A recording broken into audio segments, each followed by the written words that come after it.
following program is a peer-to-peer advice show and does not diagnose mental health conditions. If you're seeking social services, please call or text 211 or go to 211.ca.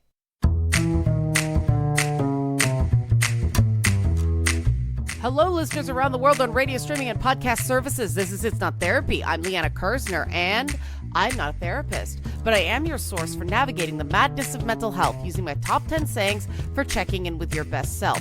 This week, well, it's February, so it's Black History Month, and that's really important to me. But this is not a history show. This is a mental health show. So we're going to talk about hatred and bigotry, how to handle feeling it, how to handle being on the receiving end of it.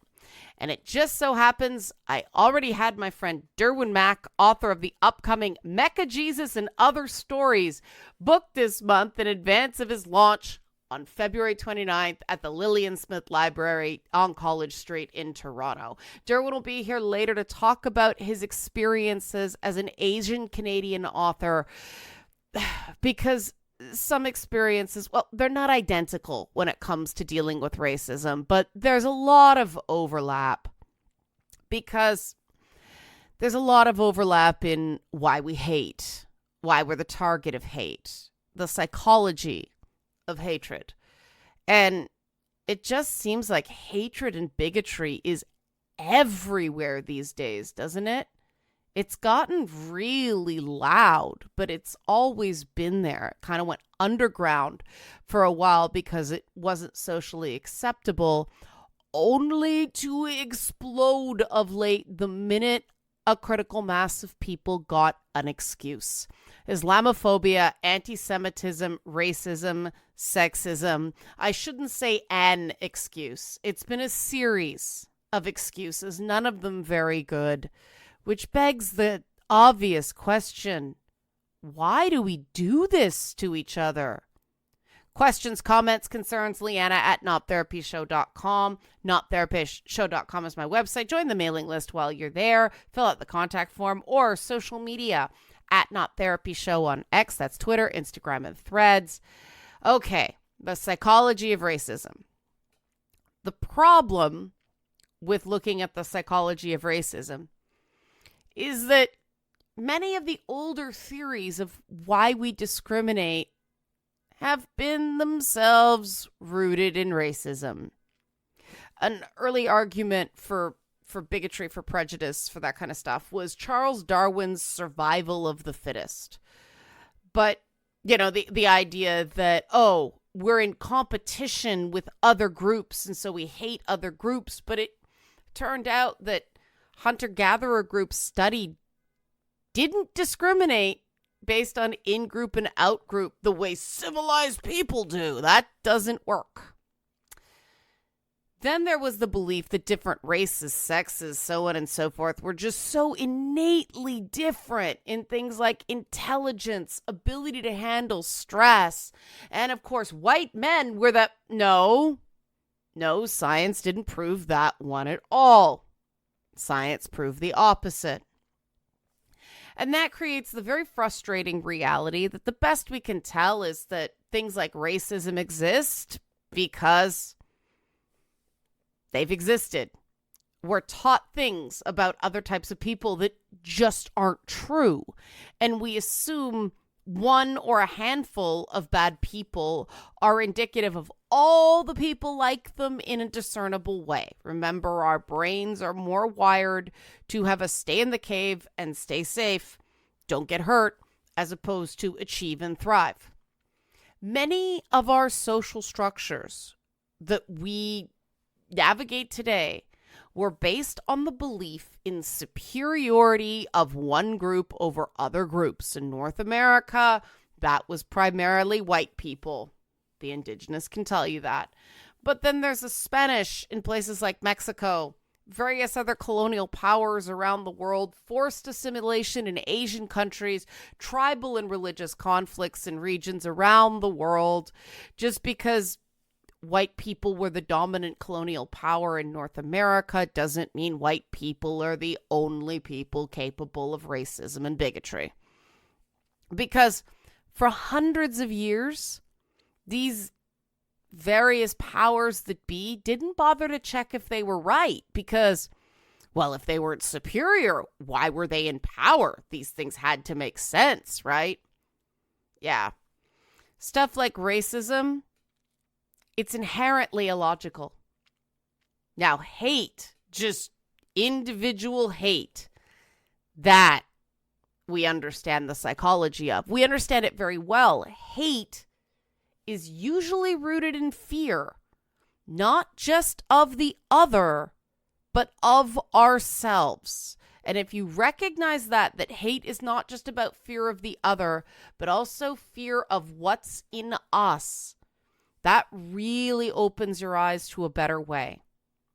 Groups teach fear of outsiders to kind of force a strengthening of bonds within the in-group, because if you fear the out-group, then you have to band together for protection and safety. That makes sense, right? Even if it's artificial. But then there's that additional theory that people project the things they fear about what's in themselves onto hatred of others. It's that deflection and projection we've talked about on previous episodes. I'm not bad, you're bad. Well, because if I'm bad, I might be rejected, and if I'm rejected, I'm worthless.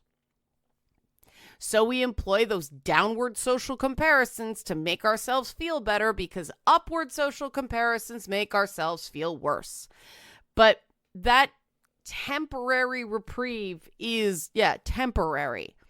So the long-term resentment towards the people we're deflecting and projecting onto only grows. Trust me, I'm that target for more than one person, and I have been for years. We know, collective we know, based on research, that self-compassion breaks that cycle, which is why, top 10 phrase, I say self-esteem cannot exist without self-compassion. You have to learn self-compassion, forgiving the parts of yourself you don't like, so that you can connect to those parts of yourself that you do like. There's no shortcut for that.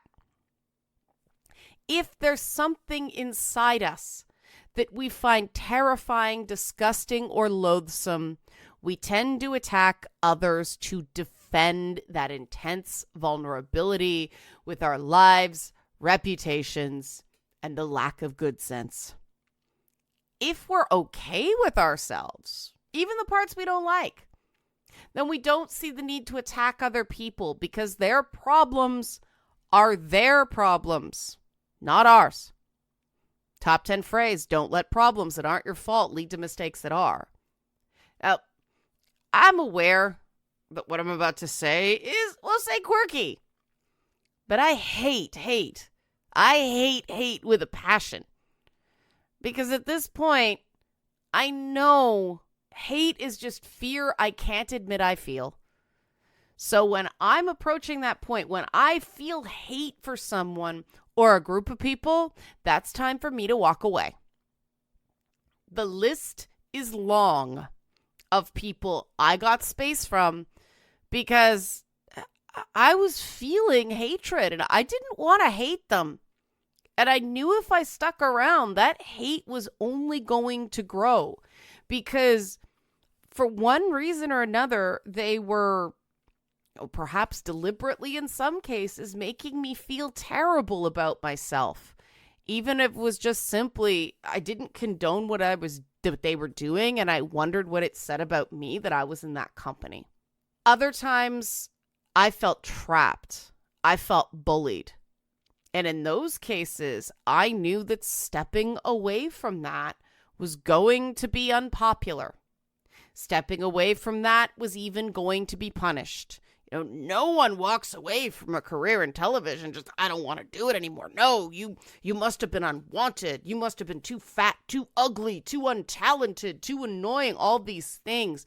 People just pile on because they can't believe that you made a choice that resulted in less attention. But I took those punishments because I grew to hate that industry. I grew to hate myself in that industry. And, I knew walking away would make me the object of hate. But being the object of hate is better than being the one doing the hating. And that might sound weird, but trust me, it makes sense. It's better to get hurt from outside forces that you have some defenses to than be hurt from within where you're inherently vulnerable.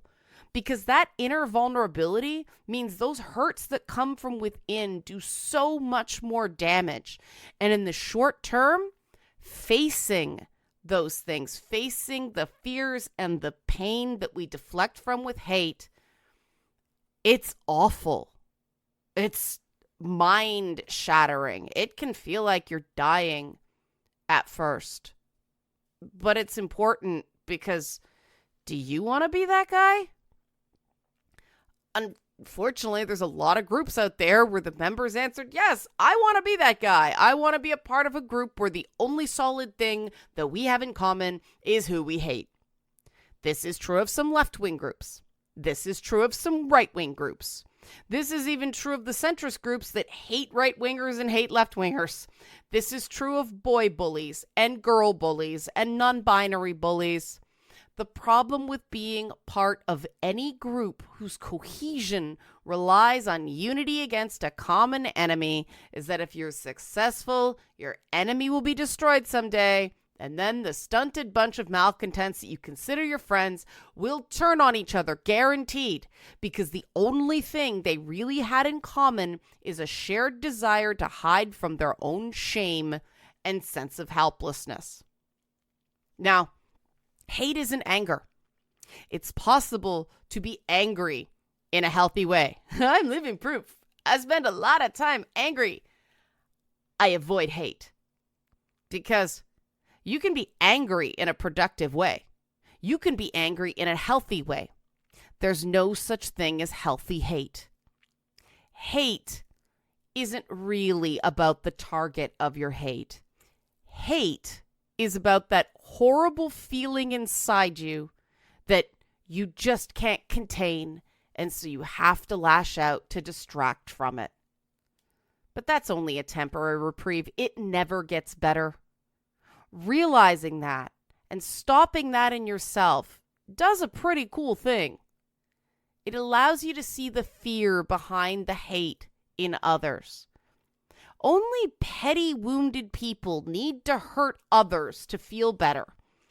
Deliberately hurting other people has never made me feel better. I only feel worse in the long run. I feel worse in the short run. I go out of my way to stop myself from saying deliberately hurtful things because the minute I say it, I don't feel good. Now, a lot of you are saying, well, okay, you're a unicorn or you're not a real thing or you're lying because no, I've seen all this stuff. Yeah, there's a lot of hate out there masquerading as activism and defending values and fighting the good fight, right? But I come here every week and defend my values. I advocate my perspective without hate because hateful people hate themselves. That's universal. But what's important to realize is that if you engage with them, even if you think you're fighting hatred, hatred is very good at affecting everyone that comes in contact with it. Be very careful that in fighting hate, you don't catch hate. You don't pick up a case of hate yourself. If you find yourself advocating from a place of hate, please step back before it consumes you. Because, short version, hate makes you stupid. As you'll see from my chat with the anecdotes our guest this week is going to bring to the table, award-winning Asian-Canadian author Derwin Mak, author of the upcoming Mecca Jesus and Other Stories. I'm hosting his book launch on February 29th at the Lillian H. Smith branch of Toronto Public Library, 239 College Street. Please join us if you are available. There'll be food, there'll be entertainment, there'll be lots of good stuff, but I can't wait to introduce you to my friend Derwin and his stories from the trenches of being a Canadian sci-fi author. After this, we're talking hate. Why not to do it on It's Not Therapy? Stay tuned. The following program is a peer-to-peer advice show and does not diagnose mental health conditions. If you're seeking social services, please call or text 211 or go to 211.ca.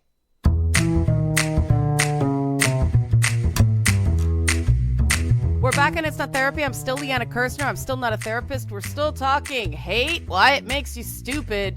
And I'm here with a really, really good friend of mine. I am thrilled to be hosting the launch of Mecha Jesus and Other Stories. It's a book, it's a sci-fi fantasy anthology by Asian Canadian author and my friend Derwin Mak. Derwin and I are going to be launching his new book Thursday, February 29th at 6:30 p.m. at the Lillian H. Smith branch of the Toronto Public Library, 239 College Street, Toronto. Please join us. It is an open to the public event. We'd love to see you there. We're going to have food. We're going to have entertainment. We're going to do readings. We're going to have a ton of fun because, well, Derwin's been through the wars in the Canadian sci-fi, literary arts scene. And that's where we'll start. Derwin, among other things, he's an award-winning author who co-edited an anthology called The Dragon and the Stars, which is an anthology of Chinese diaspora writers. So Chinese Canadians, Chinese people of Chinese descent living in the UK, America, all that stuff. But it's people of Chinese heritage outside of China. That's called The Dragon and the Stars.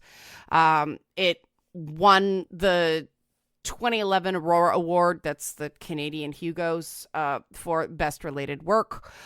His story, Transubstantiation, won the 2006 Aurora Award. This is a very acclaimed writer that I think doesn't get enough respect in Canadian literary circles. And that is partially because he's Asian Canadian. So, Derwin, would you say that informs your writing somewhat? Yeah, I guess it does. It has. And several stories of mine have been about racism. Klein Heimat, the one about the German Jewish war veterans of World War I, is about a very overt form of racism that occurred in Germany after 1933 when the Nazi Party took over. That was a very overt form of racism. And my other story, The Polar Bear Carries the Mail, some of the characters, or the secondary characters, they have a more subtle version of racism. Not an overt, I hate your ethnic group, I hate your religion type of racism, but a sort of racism of what I call the condescending white liberal type of racism, where they don't say they hate another ethnic group, but they treat them sort of like children, or treat them as basically people to be pitied and put on and treated like children under a nanny. And would you say that that's the kind of racism that you're more likely to encounter? I mean, you've had some pretty special experiences in publishing, but have you found that kind of quote unquote benevolent racism is the bigger problem in Canada today? I'd say the two types they're 50-50 in effect. I mean, Canadians like to pride themselves of being less racist than, say, Americans or South Africans, but we just do it in much more subtle ways. Right? And Canadians also do something that Americans and South Africans don't do, or at least I don't see them doing that overtly, is that Canadians will split up their own. Let's say white people as a general group, right? I know they'll split that group up into subsets and say, well, my group of white people didn't do this to the indigenous. It was that other group of white people. Meanwhile, they're not splitting up the indigenous into different groups, and all Asian people are from China or Japan. China, Japan, or some country called Asia. Oh God. But I mean, that's a thing. I think that's the difficult thing in talking about this, because that can be ignorance. It can't just be people who don't care to know. And even the word ignorance people get prickly about. Because to me, ignorance is you don't know something, you don't mean any harm, but you have things to learn, as opposed to just straight up hatred, which is, I don't like you and I'm not going to change. But people get very reactive when you point out something that is racially insensitive. And, then the nastiness comes out. Oh yeah, yeah. I mean, it. You point out, that's racially insensitive. Don't do it again. And the first reaction is, I'm not a racist, which meant that what they did was not racist by Yeah. by, And by transitive property from mathematics. I find it actually makes them worse sometimes instead of better. Have you encountered that? Oh yeah, yeah. It does. It does. Like when you say, "Oh, that was," and even it doesn't even have to be something that they did. It could be something from their childhood that they liked. Like if you say, "Oh, that particular episode of Doctor Who is racist," tells them they get all defensive because they liked Doctor Who when they were a child. So in their minds, they're thinking, "Well, this means I'm a racist." So what happens is they tend to double down. So they'll actually deliberately do things that are racist just to show that they're not racist, which sounds contradictory, but that's the way their brains work.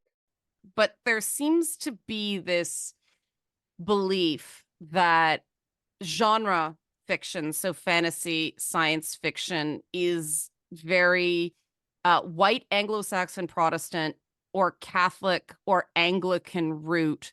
And even some essayists of color have said, well, it's inherently white European. We have to make space or we have to change it somehow to include people of color. What is your take on that? As somebody who's been writing for decades. Yeah, it's funny. I mean, it is that the genre itself does have roots in English and French and European literature. Like you go back to H.G. Wells and Mary Shelley and Jules Verne.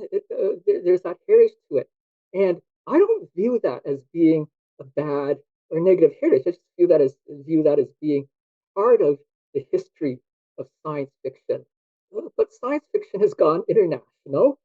It's not an ethnic genre just for the English and the French, right? It's international, uh, and therefore it should have room for a lot of other voices and opinions and viewpoints. And a lot of that, what we've been seeing in the last 10 years, is fortunately a lot of publishers, well, mostly the smaller publishers or the indie publishers, have started publishing works from a much more diverse group of authors, and with them, also a much more diverse range of viewpoints and voices for the main characters or the settings of the stories. Right? But what's really, despairing is that this has created a backlash among science fiction fans. Um, it's funny. Rather than change turn the channel to another TV show, or rather than just walk past that book in the bookstore and buy the book that they want to read, they decide to suppress or make sure that book doesn't get published, right? And they actively tell people, don't buy this book. It's politically correct. It promotes a political agenda, uh, which I always find funny. Every time you get a science fiction book where the main character is not white or gay or trans or something, someone says that promotes a political agenda. Yet when you get a good old fashioned story where the whole spaceship is crewed by alpha males Mhm. are all right wing and all have military service, and they always overcome every obstacle put to them. But for some reason, that doesn't promote a certain agenda. I've been stunned by some of the things people have felt emboldened or entitled to say to you. And you take it with outwardly pretty good humor, but, you know, just as an empathy exercise, how does it feel to be treated as a perpetual outsider? It doesn't feel well. I even wrote a paper for the New York Review of Science Mhm. Fiction. Perpetual foreigner or perpetual outsider syndrome is used as a theme in some Chinese American and Chinese Canadian science fiction stories. I wrote a paper for the New York Review of Science Fiction that analyzed three of these stories: Paper Menagerie by Ken Liu, Son of Heaven by Eric Choi, and Wong's Lost and Found Emporium by William Wu. Right? And it's the theory that the principle or concept that I'm saying is that many different ethnic groups have emigrated to Canada and the United States over the last 500 years or so. Right? But there are certain groups that will always be treated as foreigners, no longer how long they've been here uh, or what they do to integrate into society. And Asians, and including the Chinese, are amongst them. And I have a very interesting story about the Albany Club. Right? For those of you who don't know what the Albany Club is the Conservative Party of Canada's private club in downtown Toronto. I went to some luncheon there where the guest speaker was the ambassador from the People's Republic of China. Trade relations between Canada and China and so on.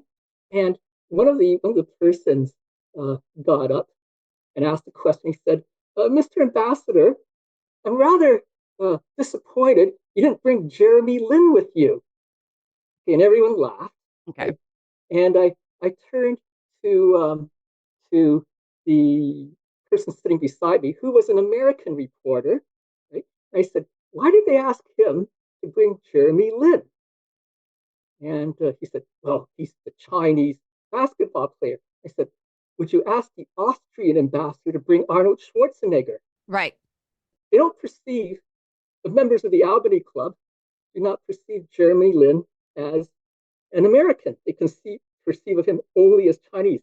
Right. But they all perceive of Arnold Schwarzenegger as the all-American hero. Right. Or action hero. Yet, if you look at the U.S. Constitution, which one of these guys is actually eligible to run for president of the United States? Jeremy Lin. That's right. Yeah. But he's always going to be perceived as the foreigner.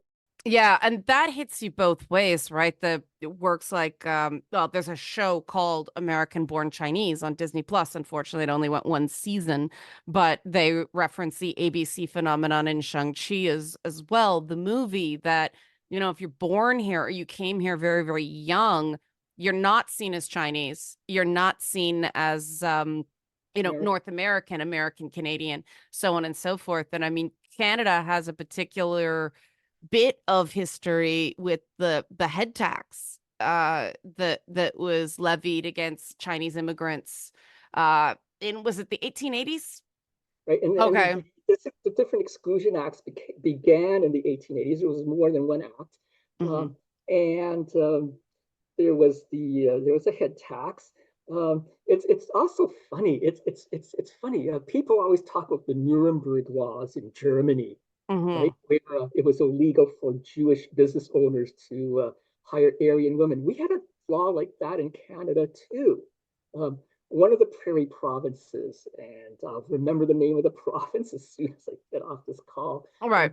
Had a law that outlawed Chinese business owners from hiring white women in order to preserve the dignity of the white woman. Chinese exclusion acts existed all the way up to the 1940s. Yeah. Yeah, and I think that's something we don't teach this element of our history, and so I think some people don't understand the sensitivities involved. We're very aware of the poor treatment of Indigenous peoples. We understand anti-Black racism, but anti-Asian racism is this thing that. Okay, Derwin, we're going to pause there, go to a break, come back with Derwin Mak, author of the upcoming Mecha Jesus and Other Stories. I'm hosting Derwin's launch February 29th, 6 p.m. at the Lillian H. Smith branch of the Toronto Public Library, 239 College Street in Toronto. The launch is part of the Toronto Lit Up program, which is designed to spotlight new works and empower Toronto's writers. Toronto Lit Up is funded by the Toronto Arts Council and spearheaded by the Toronto International Festival of Authors, authors.ca/Toronto Lit Up. Check us out online. Mecca Jesus Googles very, very easily. So if you go to Mecca Jesus Book Launch, you'll be able to join us. Please join us. It's open to the public. We'd love to see you there. It's going to be a great time. We're talking more about racism in Canada, why hate makes you stupid, when we come back on It's Not Therapy. The following program is a peer-to-peer advice show and does not diagnose mental health conditions. If you're seeking social services, please call or text 211 or go to 211.ca.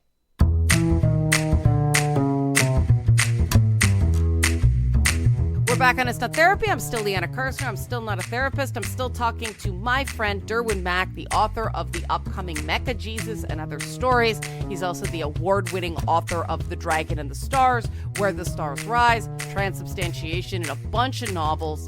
I am hosting Derwin's book launch on February 29th in downtown Toronto. Google Mecca Jesus. It Googles really, really well. Mecca Jesus launch. You can find out where we are on the 29th starting at 6 p.m.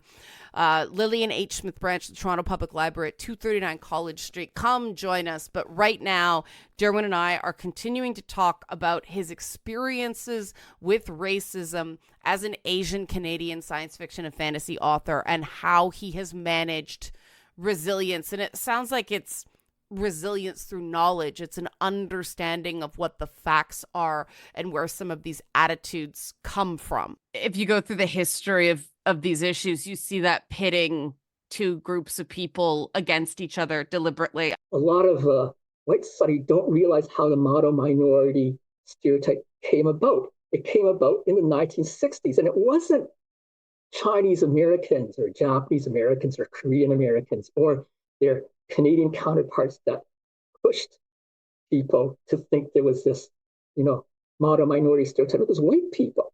Mm-hmm. And they created the model minority stereotype to use against Black people during the civil rights period in the 1960s. Mm-hmm. Respectability politics. Yeah. So they'd say, well, why couldn't you be more like those guys over there? Right. They don't cause trouble. And that actually has negative effects. I mean, mm-hmm. Some people say, oh, yeah, well, if we're being stereotyped as being positive, isn't that a good thing? Well, it isn't mm-hmm. for some reasons. It often leads to a lack of funding in government programs. Mm-hmm.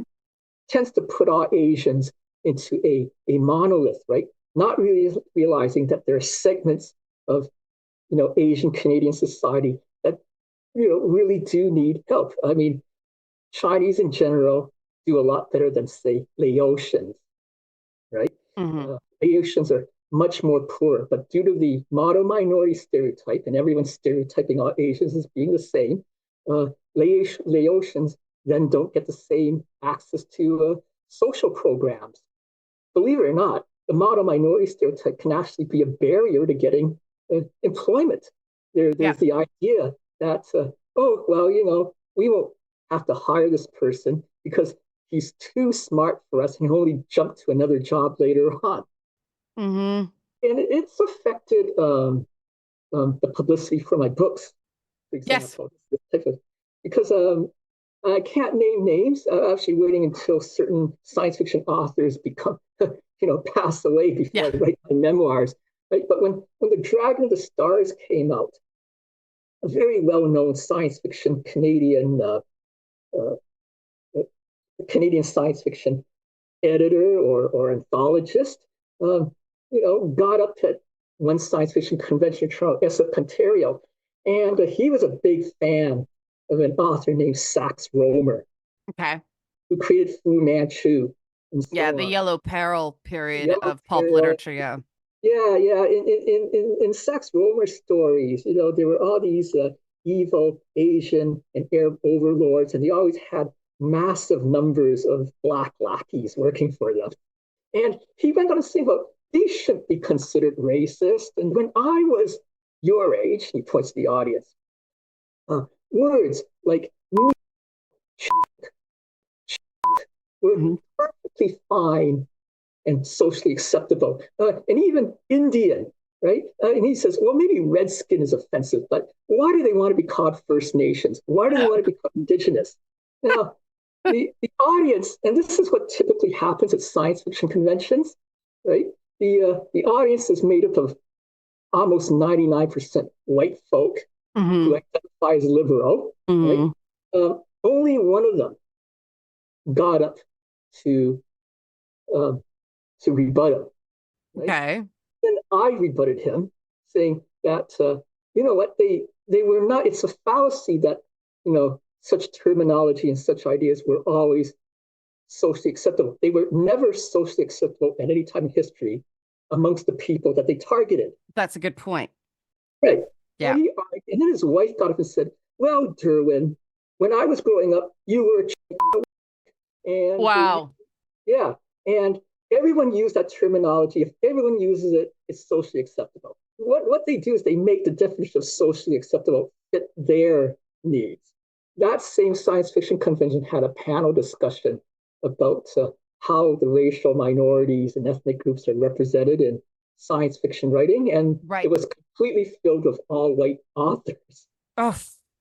Um, how do you contextualize and where do you think those stories and like the Fu Manchu trope that obviously has led to roles for it, in adaptation, characters like the Mandarin in Marvel Comics were originally a Fu Manchu copy, and that's been adapted and been adapted and been adapted, and people sort of made a silk purse out of a sow's ear. But the racist origins are undeniable. So where do you see that history fitting when we talk about it today?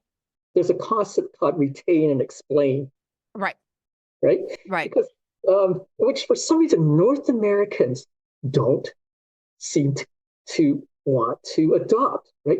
It's adopted in Eastern Europe, where they had to figure out what to do with statues of Joseph Stalin and Right. Vladimir. It's been adopted in Taiwan, for example, where they have to figure out what to do with all these monuments to Chiang Kai shek, who imposed martial law and imprisoned a lot of people and Mhm. massacred a whole bunch of people at one time, too, right? But it's not been well adopted by North Americans, but the British are starting to adopt it, at least in the city of London. I'll Okay. explain what that means. Okay, so let's say you have some statue, or let's say an Edgar Rice Burroughs novel, Mhm. something, or an Ian Fleming novel. Let's get even more. Okay. Okay, there's going to be something associated with racism for it. You can't ban it outright, Hmm. but Brits, the British are doing this. They're saying we'll retain it, but we'll explain it. So they will teach people uh, that, well, this statue of this historical person did this, this, and this, but he also did this, this, and this. Hmm. That we will find objectionable today. Yeah, And we want to wipe any reference to Sir John A. Macdonald from the historical record as opposed to go, okay, he was Canada's first prime minister. He also yeah, did some lousy things to the indigenous people, and the first Chinese head tax came in under yeah, him. Yeah. yeah, right. And so in Britain, they have this policy called retain and explain. They say this guy did this, he did this, but he also did this, which is objectionable. And in some cases, they'll even admit it was even objectionable by the standards of his day to some people, right? No. Yeah. And, right? Yes, that's true. In that way, with the policy of retain and explain, you don't lose the work.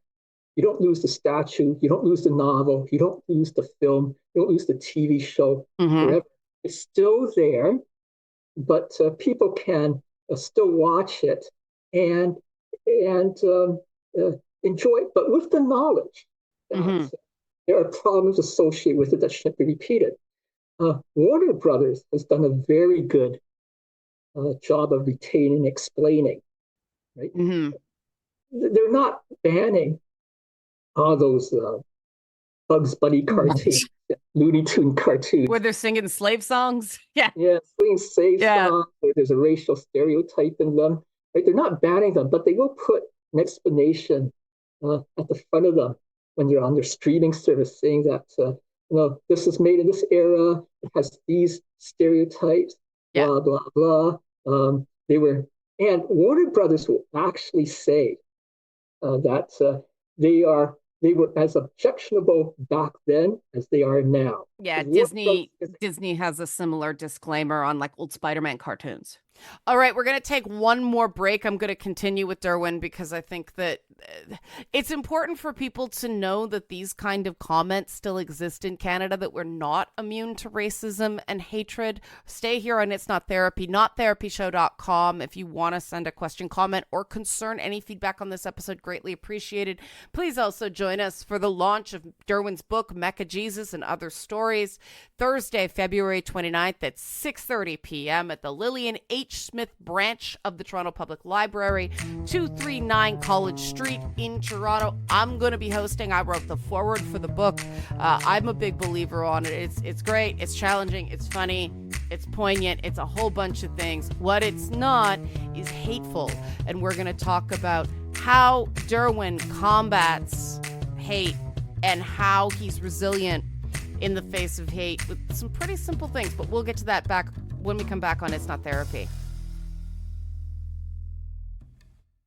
The following program is a peer-to-peer advice show and does not diagnose mental health conditions. If you're seeking social services, please call or text 211 or go to 211.ca. We're back in It's Not Therapy. I'm still Liana Kersner. I'm still not a therapist. And we're still in our third segment, sticking with the interview because I wanted to go along with Derwin. There's so much to unpack here. There's so many angles and corridors in this examination of the hatred he's experienced as an Asian Canadian author. And I just think the world of his upcoming book, Mecha Jesus and Other Stories. Yes, Mecha Jesus, like Jesus as a robot. Join us Thursday, February 29th. Google Mecha Jesus and Other Stories if you're in the Toronto area to join us at our book launch in downtown Toronto, 239 College Street. It's free, open to the public. Please join us. It will be a ton of fun. But let's circle back to where we were before the break. All of a sudden the relationship shifts in that moment, right? What's been heard can't be unheard. What's been seen can't be unseen.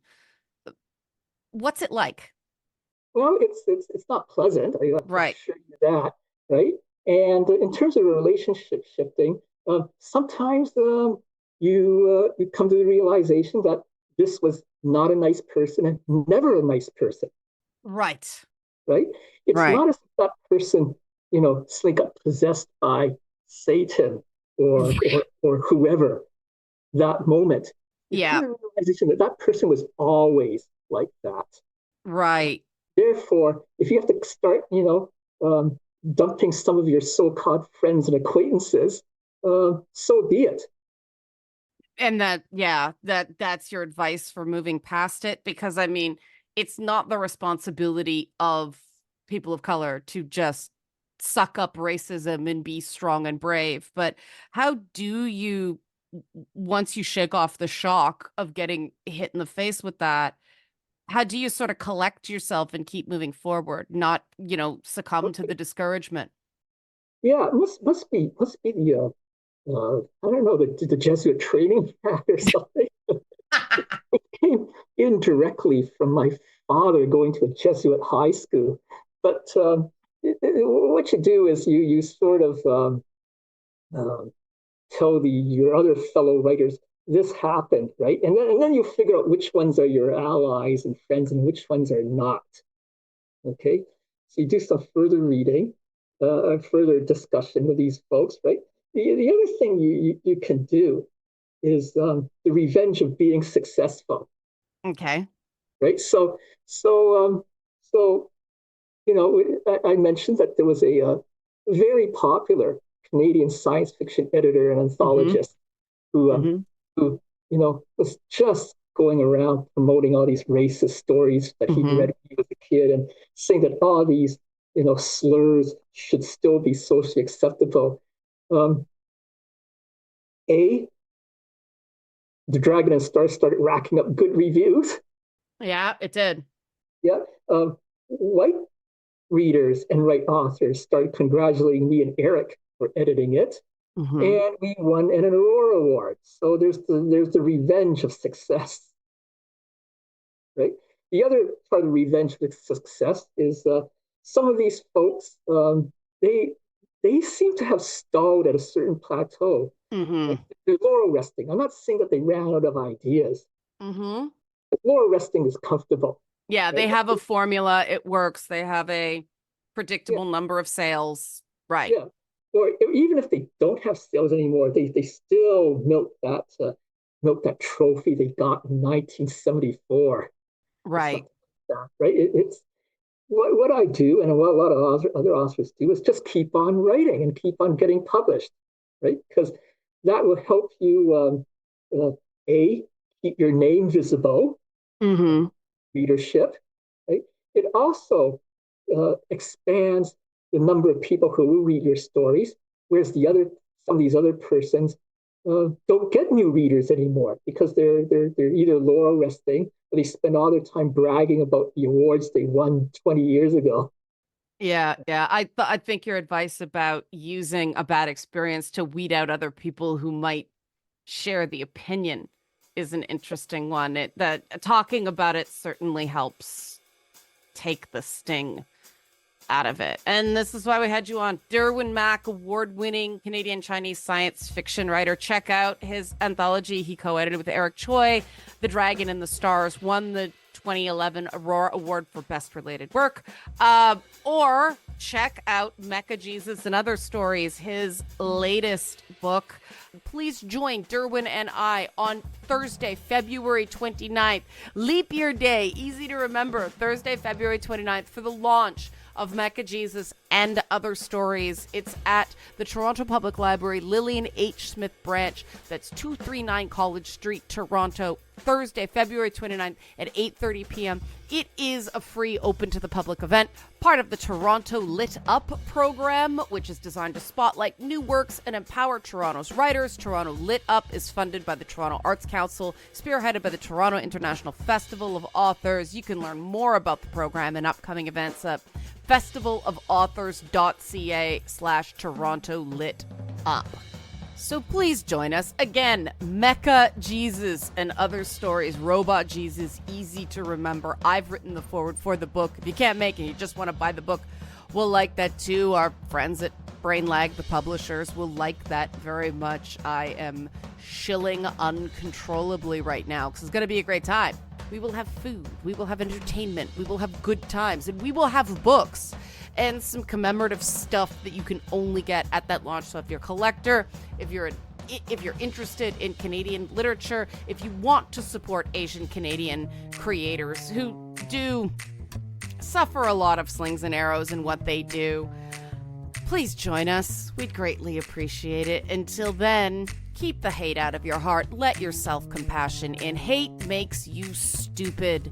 Self-compassion makes you wise. And I'm very careful about using the word stupid, but in this case, you heard Derwin's stories. That's bad crazy. Remember, your crazy is only a problem if it's hurting you.